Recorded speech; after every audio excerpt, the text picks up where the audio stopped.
சந்நிதியில் நுழைந்தால் தேகம் சிலு சிலிர்க்கும், அழுத விழி நீரை தாயின் விரல் துடைக்கும். அம்மா திரிசூலினி நீயே ஜெகத்காரணி, இங்கு நீ இன்றி நான் இல்லை தாயே.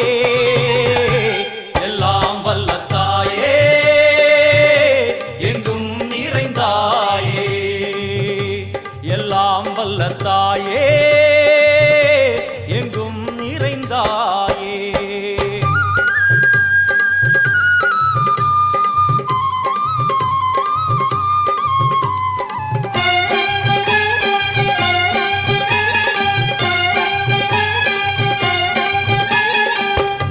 சூலம் என்னும் வடிவம், மும்மூர்த்திகள் தரிசனம், உரளும் 5 சடையும்